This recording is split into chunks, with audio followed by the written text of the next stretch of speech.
후에 만찬하기 전에 잠깐 말씀 나누겠습니다. 열왕기 하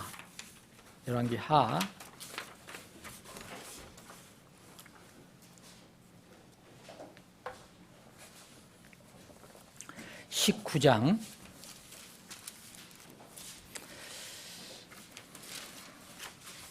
열왕기 하 19장을 전체 내용을 좀 나누어야 되는데요. 오늘 이 내용을 다 이렇게 나눌 수는 없고요. 자, 31절 한번 보시죠. 31절.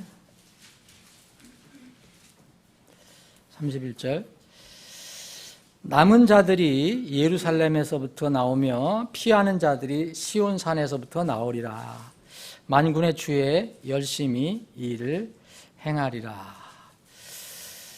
아버지 하나님, 오후에도 모여서 저희들 주님을 찬양하고 경배하며 이 시간 만찬에 앞서 주님께서 우리에게 주신 생명의 말씀을 나눕니다. 이 짧은 시간에 나눌 때에도 성령님께서 강하게 역사해 주셔서 필요한 교훈과 깨달음, 무언가 주님께서 우리에게 알려주시고자 하는 것들이 있다면 우리 사랑하는 지체들 마음속에 깊이 심겨지는 시간이 되게 해 주시옵소서.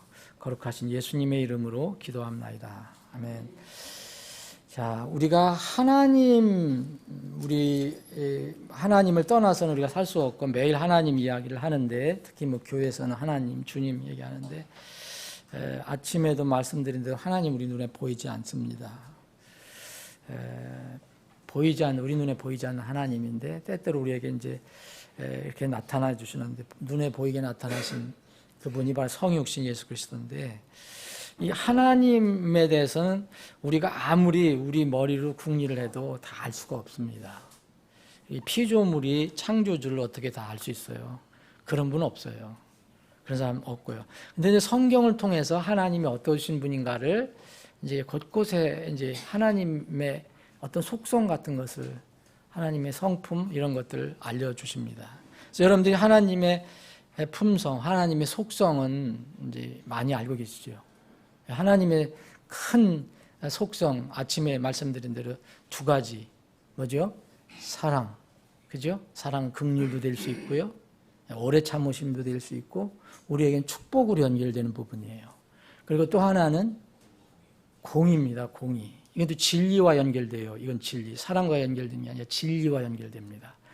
진리는 반드시 불법이 없어야 돼요. 의로워야 돼요. 그래서 공의, 이게 여기서 이제 정의가 나오고, 그러다 보니까 원래 심판이라는 말이 또 성경에서 얘기할 때는 하나님의 공의라는 의미와도 같이 연결됩니다. 여러분 금정역에도, 여러분들 가지고 있는 성경에도 때로는 그렇게 공의로도 표현된 데가 있어요. 어떤 데 심판으로 표현되어 있고, 그건 하나님의 공의의 어떤 진리 때문에 그런 품성이 있고요. 또 여러분 여러 가지가 있을 거예요. 크게 말고도 보이지 않는 하나님이고, 또 우리가 좋아하는 것은 하나님은 거짓말 하시지 않는 분이다. 그러죠? 이런 것도 이 품성 중에 하나죠. 속성 중에 하나예요. 또 여러분들 생각해 보세요. 뭐가 있는가요? 하나님은 어떤 분이다. 뭐뭐 하시다. 뭐 이런 게 나오는데, 오늘 여기에 보면 이 31절에 보면 만군의 주의 열심이라는 말이 나와요. 만군의 주의 열심. 영어는 zeal입니다. zeal. 그러니까 이것은 하나의 하나님이 가지고 계신 어떤 속성을 얘기하거든요. 하나님은 뭘 가지고 계시냐면 열심을 가지고 있는 거예요. 열심. 이거를 어떻게 우리가 알고 있는 범위 내에서밖에 이제 설명을 못 드리잖아요. 열심히 하면 학생들 하면 공부도 열심히 해라는 얘기인가 보다, 이런 생각을 하겠죠. 그래서 열심히 근무해, 열심히 해봐, 뭐 이렇게. 그런데 하나님의 열심을 가지고 있다는 거예요. 이 말은, 이런 하나님의 열심에 대해서는 성경에 아주 자주 나오지는 않습니다.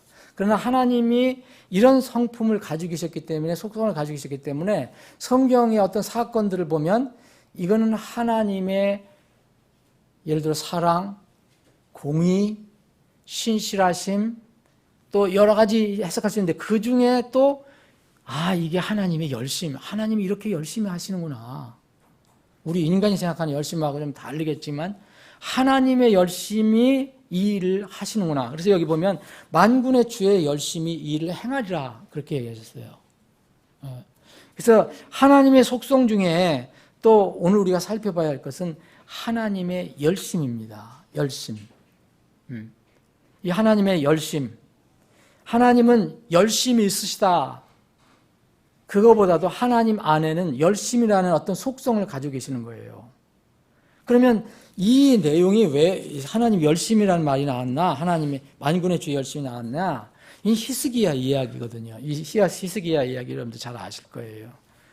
선한 왕이지만 이제 선한 왕이었지만 또 실수도 많이 하고 완전한 그런 선은 사람은 가질 수가 없으니까 히스기야 왕이 이제 19장에 이제 앞에서부터 읽어보시면 이제 어떤 아주 불행하고 힘들고 어려운 절망적인 상황에 빠져서 자기 옷을 찢어요. 이게 자기 옷을 찢는다는 건 가장 고통스럽고 절망적이다. 난 슬픕니다. 이런 표현이잖아요. 비싼 옷을 찢을까? 성경 읽을 때마다 저는 그런 얘기 들거든요. 처음에 어렸을 때 읽을 때는 우리 같은 배 같은 거로 하면 옛날 굉장히 비싸잖아요. 근데 성경이 자꾸 찢어요. 어렸을 때 읽을 때는 잘 몰라요, 그런 거를. 그런데 이 옷을 찢는다는 것은, 자기 옷을 찢는다는 것은 이제 가장 좋은, 왕이면 얼마나 좋은 옷을 입었겠어요. 찢는다는 것은 자기가 이런 절망 속에 있습니다. 슬픔 속에 있습니다. 그래서 하나님께 자기를 완전히 낮춘다는 그런 어떤 표현도 될 수가 있습니다. 이렇게 된 이유는요, 이스라엘이 이제 그 옆에 나라인 아시리아를 통해서 늘 괴롭힘을 당하죠. 아시리아. 근데 여러분 18장 읽어보시면 이것도 언제 한번 나눠봤는데 이제 히스기야가 통치할 때 옆에 아시리아 왕이 쉽게 많이 쳐들어와요. 근데 사네비라는 왕이 있었을 때 그 가장 뛰어난 장관, 그러니까 군사 대장, 장군을 보내요. 이름도 랍사게라고 하는 랍사게를 보내갖고 막 모욕을 줘버려요. 와서 예루살렘을 이렇게 이렇게 둘러싸고 포위해서 막 욕을 하고 막 겁도 주고 겁박도 하고 막 그래서 이게 그냥 전부 그냥 거기 신하들도 그렇고 백성들도 그렇고 다 그냥 절망 속에 빠진 거예요. 이런 상황이었어요. 이럴 때 이제 히스기야가 그런 얘기를 다 듣고 이런 상황이 빠졌구나. 그래서 지금 이렇게 자기 옷을 찢고 굵은 배를 입고 집에 들어가서 이제 기도하면서 이렇게 하는 겁니다. 이제 대언자가 이사야가 있는데 이사야한테 사람을 보내서 말을 해봐라. 히스기야 왕이 이렇게 얘기를 한다. 지금 우리나라가 망하게 됐다. 우리는 사람이 태어나도 힘이 없어서 지금 태어나지 못할 정도다. 왜냐하면 그 아시리아 왕이 랍사게를 통해서 하나님을 모욕하고 모독하고 그래서 정말 이 어려운 상황이다. 이렇게 해서 이제 그 이사야에게 알려주니까 이사야가 하나님의 말씀을 듣고 다시 이게 히스기야에게 이제 알려주는 그런 내용이 나온 겁니다. 왜냐하면 아시리아 사네립을 대적해서 이제 그 히스기야 왕이 하나님께 기도한 것을 들었다고 또 얘기합니다. 여기 19장 20절에 보면 내가 아시리아 왕 사네립을 대적하여 내게 기도한 것을 들었노라. 그래서 하나님께서 이스라엘의 하나님을 조롱한 멸시한 그 사네립 그 왕을 내가 갈고리를 꼬여갖고서 내가 처벌을 하겠다. 그래서 거기에 여기 21절부터 너라는 것은 다 그 아시리아 왕 사네립을 얘기하는 거예요. 하나님께서 말씀하시는 거예요. 네가 그렇게 도도하고 교만하고 지금 이스라엘 백성을 이렇게 조롱하고 하나님을 조롱하고 하지만 내가 너를 이렇게 처리하겠다라는 얘기가 거기면 여기서 나는 하나님이고 너는 바로 아시리아 왕을 얘기하는 겁니다. 그래서 여기 28절에 보면 내가 내 갈고리를 내 코에 끼고 내 굴레를 내 입술에 씌워서 내가 온 길로 너를 돌이키리라. 지금 이스라엘을 이제 그 예루살렘을 침범하려 멸망시키려고 왔는데 함락시키려고 다시 돌아가게 만들겠다라고 하나님께서 말씀하신 거예요. 근데 이거를 이렇게 쭉 얘기하시면서 이사야가 얘기할 때 이거는 만군의 주에 열심히 일을 행한다 얘기했어요. 만군의 주에 열심히 일을 행한다. 그래서 오늘 우리가 좀 하나님의 속성 중에서 생각해 볼 것이 하나님의 열심입니다. 하나님의 뜻과 계획을 우리에게 다 알려주셨어요. 성경을 통해서 알려주셨는데 이런 대언, 이런 계획, 예언은 사실 하나님의 열심이 이것을 이루어진다는 거예요. 이날 이제 이 어려운 상황에서 국난이죠. 이 왕부터 백성까지 다 지금 이런 상황에 정말 어려운 상황에 빠져 있을 때 이사야 대언자를 통해서 이것은 만군의 주의 열심이 이 일을 끝내겠다, 이루겠다 그랬어요. 이루는 건 뭡니까? 랍사게가 와서 막 공격하고 조롱하고 할 때 그것을 보낸 사네립 왕을 갈고리 꿰어서 다시 지 나라로 돌아가게 하겠다. 이거 이스라엘 손 못 대게 하겠다라고는 얘기를. 이 일을 누가 하냐? 히스기야 왕이 하는 게 아니고 이스라엘 왕이 하는 게 아니고 바로 하나님이 하시는데 하나님의 열심히 그렇게 그것을 이루겠다 이 말씀입니다. 그래서 우리는 이런 단어 하나만 가지고도 우리 하나님께서 우리에게 약속하신 것을 우리가 진실로 믿고 우리가 하나님 자녀라면 이런 하나님의 속성을 통해서도 우리가 큰 위로를 얻을 수 있어요. 우리가 무슨 일을 하는 것 같지만 이것은 하나님께서 열심을 가지고 하신다. 하나님의 능력이 있으신데 그분이 열심을 가지고 하신다면 더 말할 것도 없죠. 그래서 이런 하나님의 열심이라는 단어가 표현되지 않아도 구약이나 신약이나 어떤 사건이 일어나는 거 보세요. 그럼 거기에서 하나님의 열심을 우리가 찾아낼 수가 있어요. 끝까지 하나님께서 계속해서 이렇게 하시는 것을 볼 수가 있어요. 끝까지. 이건 하나님의 열심이라고 볼 수 있고 또 하나님의 신실하심이라고도 볼 수가 있습니다. 그러면은 이런 과정에서 하나님께서 자신의 열심을 통해서 일을 성취해 가시는데 이게 사실은 사람들이 말하는 역사입니다. 역사. 이 역사 속에서 우리는 그럼 뭐냐? 우리는 하나님의 어떤 그릇이나 도구나 일꾼이나 어떤 중보자나 아니면은 무슨 매개자나 아니면 조력자나 이렇게 사람들이 쓰이는 거예요. 여기서 1차 하나님이 열심히 일을 다 이루시지만 히스기야가 하나님 앞에 무릎을 꿇게 하세요. 히스기야가 그렇게 하지 않고 자기 옷을 찢지 않고 그렇게 낮아져서 무릎 꿇지 않았으면 하나님께서 이런 것을 알려주시지 않으셨을 수도 있어요. 근데 이걸 또 누굴 통해서 알려주셨습니까? 하나님께서 세우신 대언자 이사야를 통해서 알려주셨어요. 그래서 결국은 나중에요. 이제 하나님이 열심히 이루시는데 아시리아에서 아시리아가 굉장히 강한 나라였기 때문에 그 예루살렘을 이제 무너뜨리려고 수를 세어보니까 18만 5천 명이에요. 아시리아 군대가. 그때 18만 5천 명. 네? 대단한 군대죠. 예루살렘을 쓰러뜨리기 위해서. 그런데 하나님의 열심은 어떻게 하실 수 있느냐? 하나님이 열심을 내신다 그래서 며칠 동안 막 이 시리아 군대하고 싸우는 게 아니에요. 그런 열심이 아니라 그냥 천사 한 사람 하나 딱 동원해서 그날 밤에 하루 깨끗하게 끝내세요. 그게 여러분 35절에 뒤에 나와 있는 거예요. 그 밤에 주의 천사가 나아가 아시리아 사람들의 진영에서 18만 5천 명을 침에 한 번 쳤어요. 천사가 뭘로 쳤는지 몰라요. 그랬더니 18만 5천 명이 다 죽었어요. 그래서 뭐라 했어요, 여기는? 아침에 일찍 일어나 보니 그들이 다 죽어 송장이 되었더라. 시체가 됐어요. 이게 하나님의 열심이라는 거예요. 하나님의 열심이 다 내가 땀 흘리고 열심히 하겠다. 이게 아니라 하나님께서 이스라엘을 보호하시려고 하고 의인들을 보호하시려고 하고 의인들을 살리려고 하고 무릎 꿇는 사람들에게 뭔가를 베풀려고 하시는 그런 열심. 그러니까 아시리아 왕이 산헤립이 떠나가 버려요. 하나님께서 예언하신 그대로. 그러니까 자기 니느웨라는 큰 도시에 거하다가 자기 아들들이 또 반란을 일으켜서 아버지를 또 치네. 그 집안이 그런가 봐요. 그래서 그 아들에서 죽고 그 아들이 아버지를 이제 왕을 찬탈하고 또 다른 아들이 그 다른 또 아들을 내쫓고 자기가 왕이 돼요.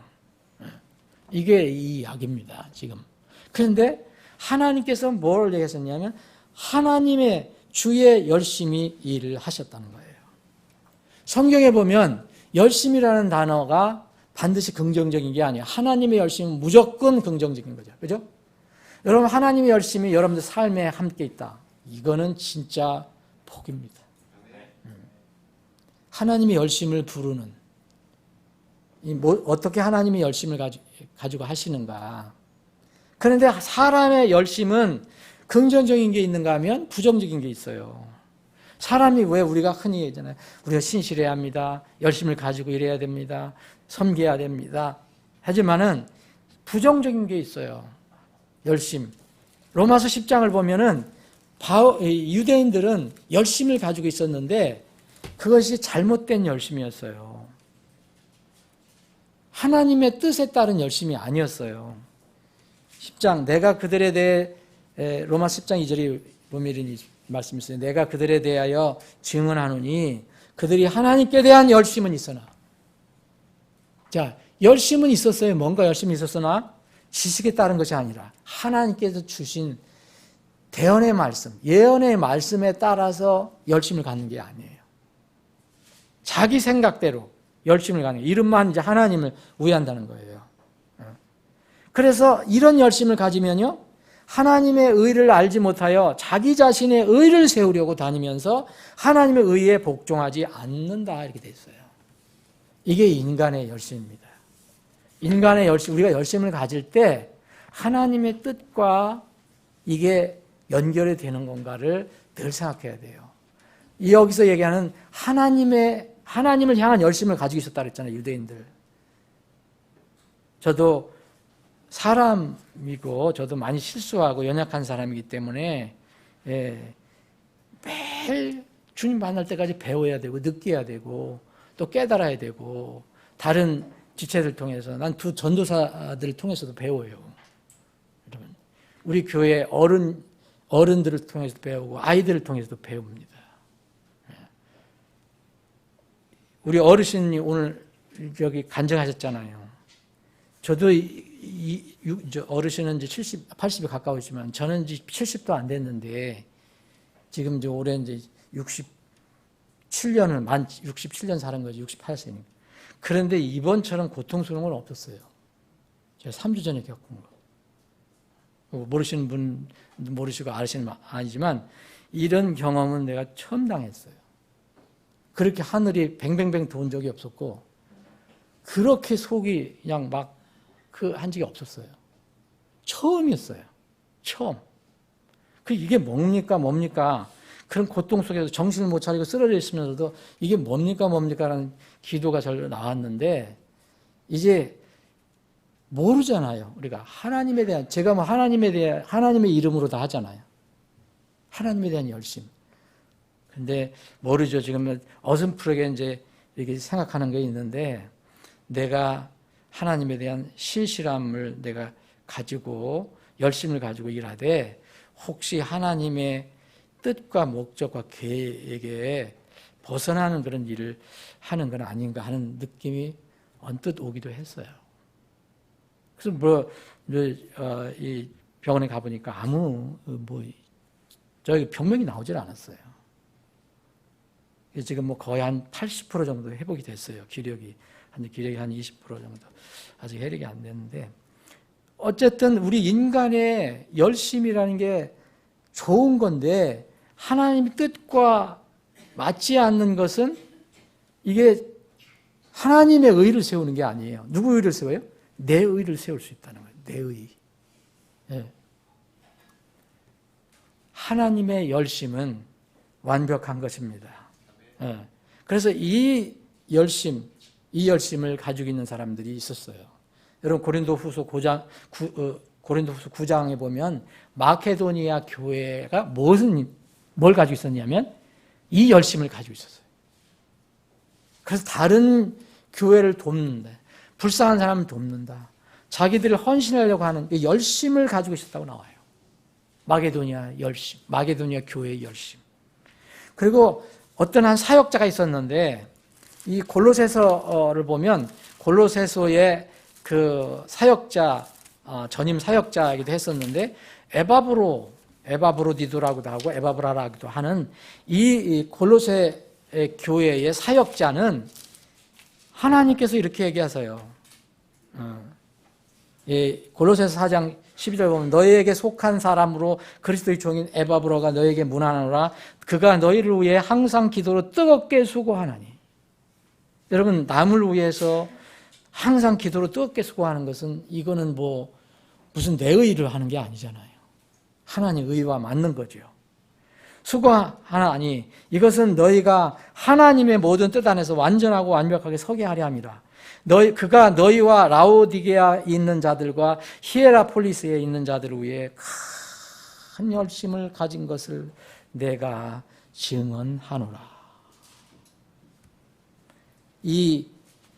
여기에 열심이 바로 만군의 주 여호와 하나님이 가지고 있던 열심과 맞는 열심이었죠. 에바브로디드가 이런 열심을 가지고 있었어요. 그래서 사람은 하나님의 열심은 모두 좋지만 사람은 긍정적인 게 있고 부정적인 게 있어요. 자, 그러면 우리는 우리 열심으로도 다 못 이루는 것이 있어요. 그런데 우리는 낙심할 필요 없어요. 왜냐하면 하나님이 열심을 가지고 계시기 때문에. 그 하나님이 내 아버지라면 그 열심이 그 문제를 해결해 줄 수가 있어요. 그래서 이루리라 그랬어요. 이 지금 히스기야는 완전히 죽음 직전이잖아요. 절망 직전이잖아요. 백성도 죽음 직전이잖아요. 그 막강한 아시리아 사네립 왕이 보낸 그 랍사게 군대를 이길 수가 없어요. 더군다나 그 막강한 18만 5천 명을 이길 수가 없어요. 근데 그 앞에 무릎 꿇고 완전히 주님께 의탁하고 그랬을 때 하나님께서 뭐라 하냐면 너의 열심이 그게 하는 게 아니라 나의 열심, 곧 만군의 주의 열심이 그 일을 이루리라, 성취하리라. 그날 밤에 탁 쳐서 18만 5천 명의 아시리아 군대를 전멸시키는 이런 일이 났습니다. 그래서 우리는 여러분 절대로 신실하고 열심 있게 열심을 가지고 일을 해야 됩니다. 그런데 우리가 이루지 못할 일이 있어요. 저도 성경 작업하면서 절망이 될 때가 있었어요. 이번에 또 그랬어요. 야, 더 늦어지게 생겼구나. 이거 언제 해야 되냐. 막 그럴 때 하나님께서 어떤 그런 것을 깨우치기 위해 하셨는지도 모르겠어요. 우리는 이럴 때 낙심하잖아요.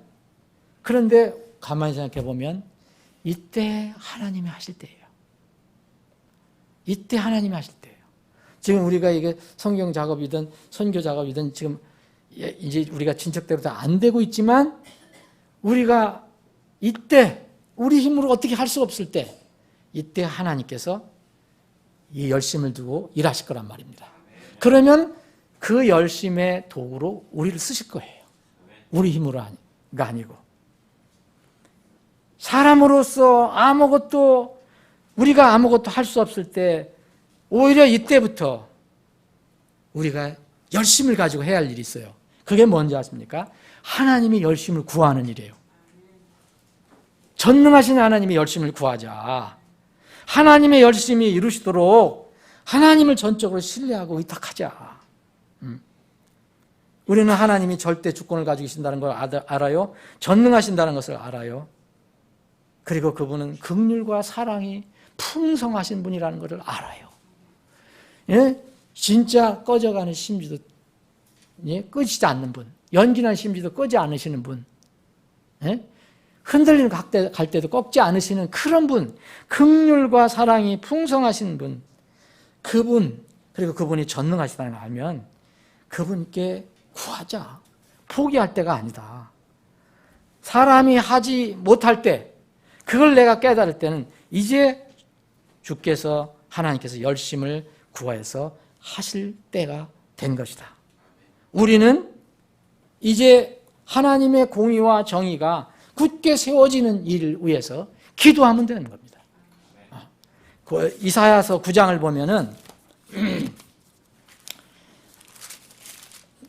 이 예수님에 관한 유명한 대언의 말씀이 나와요. 9장 6절, 이는 한 아이가 우리에게 태어났고 한 아들을 우리에게 주셨는데 그의 어깨에는 정권이 놓이고 그의 이름은 놀라우시니 계획자 강하신 하나님, 영존하는 아버지, 평화의 통치자라 할 것이기 때문이라. 그의 정권과 화평이 번창하여 끝이 없으며 그가 다윗의 왕자와 그의 왕국 위에 군림하여 그것을 정비하고 이제로부터 영원토록 공의와 정의로 그것을 굳게 세우리라. 만군의 주의 열심히 이것을 이루리라. 여러분, 만세전에서부터 하나님께서, 아버지께서 아들을 세우셔서 이렇게 대속사역을 하시려고 하는, 땅에 보내셔서 십자가에 지게 하시고 묻혔다가 3일에 부활하시고 다시 이런 모든 것을 누가 하셨냐 이거요. 우리 열심히 가졌습니까? 하나님이 열심을 가지고 하셨다는 거예요. 하나님이 열심, 주의 열심. 야, 이 단어가 너무 좋은 거예요. 내가 보니까. 그러니까 또 이사야서 59장에 보면 또 주님은 어떻게 표현하냐면요, 주님은 의의 흉패를 두르셨고 구원의 투구를 쓰셨고 또 복수의 의복, 복수라는 것은 원수를 갚아주신다는 거예요. 그리고 열심을 겉옷으로 입으셨다고 그래요. 하나님의 열심. 자, 이제는 이 열심을 구하면 됩니다. 우리는 이 하나님께서 자신의 열심을 가지고 이 역사를 이루어 가시는 과정에서 정말 우리가 그냥 아무것도 하는 것이 아니라, 가만히 있는 것이 아니라 히스기야처럼 주님 앞에 무릎을 꿇고 이사야처럼 가서 전하라면 전하고 하는 이런 일을 해야 된다는 거예요. 그게 우리가 주의 열심의 도구로 쓰임을 받는 것입니다. 저는 이제 수요 기도회 때 우리가 적게 나오지만 정말 세상에 아름다운 것들이 많다고 표현을 많이 하잖아요. 근데 저는 목회자로서 성경을 믿고 기도를 믿는 사람으로서 저는 이제 수요 기도회를 인도하고 이제 저도 여기서 또 기도하고 다 끝날 때 우리가 이제 잔잔하게 음악을 넣고 기도를 하잖아요. 각자 여러분들이. 저 뒤에 가서 볼 때가 가장 아름다워요. 여러분 이게 처음 고백이에요. 가장 아름답습니다. 텅텅 많이 비어있지만 거기에 나온 그 기도하는 용사들이 어떤 지체들은 엎드려서, 어떤 은 고개를 숙이고, 어떤 지체들은 완전히 이렇게 해서 엎드려서 기도하는 것이 정말 아름답더라고요. 정말 아름답습니다. 하나님께서 그걸 기뻐하시지 않겠습니까? 네. 이제 우리가 바라지 않는 것, 우리가 이것이 필요 없다 하는 것들이 이 세상을 살아갈 때 무엇이겠습니까? 우리는 다 주님이 긍휼을 베풀어 주시고 그걸 구하며 사는 거예요. 기도에 대해서 다시 한번 나중에 말씀드리겠습니다. 기도는요, 절대로 당장 무엇이 기도했다고 자기 눈에 뭐가 나타난다고 해서 그 기도가 아닙니다. 기도는 그 자체가 아름다운 것입니다. 여러분, 예수님은 우리가 하지 못하는 것을 그분께 의지하기를 원하는 거예요. 너 밥 먹어라 그러면 우리가 밥을 먹어야죠. 나 아무것도 못합니다. 밥 먹여주세요. 예수님 그렇게 하면 안 되죠. 여러분, 가서 땀 흘려 일해라 그래야지. 땀을 일하지 않는 사람, 일하기 싫어하는 사람, 먹지도 말라 하면 가서 일을 해야죠. 네? 그러나 우리가 하지 못하는 것이 있습니다. 이럴 때는 포기하고 절망하는 게 아닙니다. 슬퍼하는 게 아니에요. 하나님의 열심을 우리가 찾아야 합니다. 구해야 합니다. 여러분, 나사로 형제가 병들어 그래서 지금 죽어간다는 소문을 들었어요. 너무 사랑했잖아요. 나사로 가족을. 마리아와 마르다. 예수님께서. 그런데 예수님이 이상하게 병들었다는 소식을 듣고 빨리 가서 고쳐주셨어야 되는데 이상하게 자꾸 왔다 갔다 하시는 거예요. 소리 듣고도. 얼마나 속이 답답했겠어요. 네? 이 소식 전하는 마리아 마르다 그 소식을 전하는 사람들 왜 주님을 안 오실까? 네? 이 나사로는 다 죽어가는데 근데 예수님은 그 소문 듣고도 자꾸 왔다 갔다만 하시는 거예요. 이틀 동안 더 머무르셔요. 그 자리에서. 왜 그러셨겠어요? 그 성경을 여러분 읽어보세요. 우리를 위해서 그러셨다 그랬어요. 우리의 믿음을 위해서. 여러분 예수님이 확 쫓아가서 금방 손 얹고 했다면은 그런 하나님의 능력, 하나님에 대한 감사가 좀 떨어졌을 수도 있어요. 예수님은 하나님이시라는 걸 알려주셔야 되잖아요. 예수님도 부활의 주인이라는 것을 알려주셔야 되잖아요. 나사로가 병들었다가 끝내 죽어버립니다. 이틀 후에 죽어버려요. 이틀. 다 죽고 난 뒤에 무덤에 갔더니 냄새가 나요. 시체를 갖다 묻었는데 냄새가 나. 예수님은 그때 움직였어요.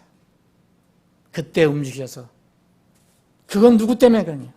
내가 거기에 없었던 건 너에게 좋은 것이다라고 했어요. 너희들에게. 그리고서 일으켜 세우십니다. 나사로야 나오너라. 이게 하나님입니다. 우리 하나님, 여러분들의 하나님, 여러분들을 구원해 주신 하나님. 그래서 이 하나님의 열심을 우리 구해야 합니다. 우리가 할지 못할 때, 우리가 절망스러울 때, 우리가 포기가 될 때.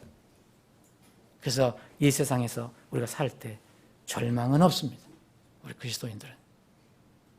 부디 하나님의 그 속성, 오늘 특별히 하나님의 열심을 여러분들 상기하시면서 하나님의 열심을 구하는 여러분들이 되기를 바랍니다.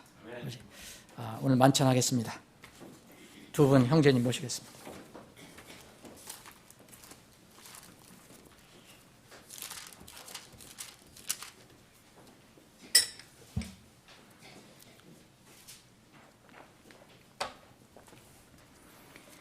여러분 만찬은 많은 사람들이 이게 가볍게 보고 중요시 않게 생각하지만 구원받은 사람, 우리 침례에 순종하는 사람들은 무척 중요한 겁니다. 그래서 교회의 규례는 날마다 항상 할 수 있는 것도 이거고 또 주님 만날 때까지 계속 되어가는 규례는 이거 딱 하나뿐입니다. 침례는 구원받은 사람이 한 번 간증으로 침례를 받고는 끝납니다. 매일 침례받으면 만날 죽었다가 일어날 수가 없잖아요. 그런데 이 만찬은 주님과 교통교제하는 거기 때문에 자주 하는 겁니다. 여러분 주님과 교통교제를 해야 눈을 뜰 수가 있습니다. 세상을 바르게 바라볼 수 있습니다. 그래서 오늘 만찬 여러분 참여하시면서 나를 위해 죽으신 그분을 더 깊이 생각해보고 감사하고 주님을 찬양하며 또 동시에 그분 다시 오신다고 그랬으니까 그날을 더 간절히 사모하면서 이 만찬을 참여하시기 바랍니다. 자, 먼저 주님께서 우리를 위해서 아낌없이 다 드려주신 그분의 고귀한 몸을 기념하고 상징하는 누룩 없는 빵을 분배해 드리겠습니다. 분배해 드리시죠.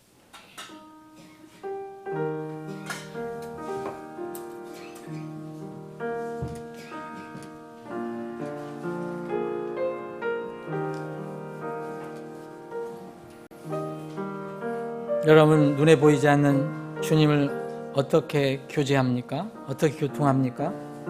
최소한도 우리 교회는 한 달에 한 번씩 이 만찬을 통해서 주님의 몸을 상징하는 빵을 나누면서 주님께서 나에게 풀어주신 그 놀라운 사랑을 기억해 봅니다. 곧 주님께서 오시면 우리는 만찬을 할 때 과거의 기억을 더듬으면서 그분의 찢겨진 부서진 몸을 우리가 접할 수 있을 것입니다. 그분의 그 창자국에 깊이 그 상처가 나여 있는 그분의 몸을 볼 수 있을 것이고, 그 무서운 대못에 박혀서 깊은 상처를 가지고 있는, 흔적을 가지고 있는 주님의 손을 우리가 바라볼 수 있을 것입니다. 만찬은 비록 작은 빵덩어리지만, 깨어진 빵덩어리지만 주님을 제가 모시고 있고 주님과 이 놀라운 대속사역 안에서 교통교제하고 있다는 것을 고백하는 것입니다.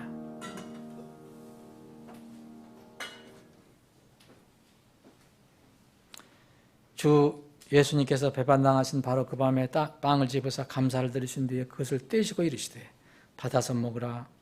이것은 너희를 위하여 찢긴 부서진 내 몸이니 나를 기억하여 이것을 행하라. 함께 나누시겠습니다.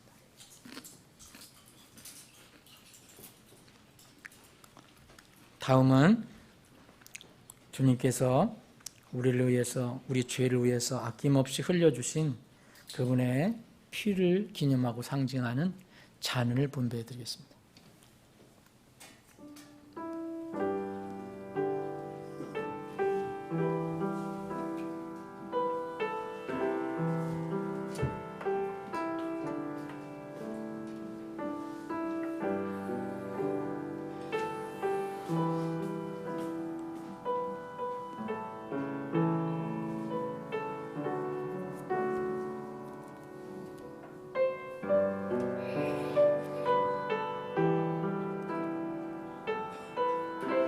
왜 예수님은 십자가에서 피를 흘리셨습니까? 왜 피를 흘리셔야만 했습니까? 우리 죄인은 죄 문제를 해결하려면 반드시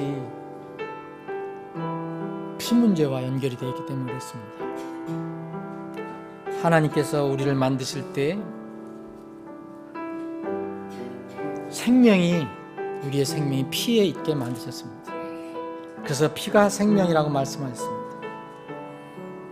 그래서 누가 대신 어떤 사람을 대신해서 그 생명을 대신한다는 것은 피를 흘리는 방법밖에 없습니다. 그러나 우리는, 모든 사람들은 다 죄인입니다. 흘린들 무슨 소용이 있겠습니까? 그래서 유일하신 하나님의 아들, 하나님의 아들 독생자 예수 그리스도께서 피를 흘리시기 위해서 오신 것입니다. 피 흘림이 없으면 죄의 용서함이 없느니라. 그분이 피를 흘리셨기 때문에 우리가 그 피를 믿는 믿음으로 죄의 용서를 받고 이제 하나님의 자녀가 될 수 있는 것입니다.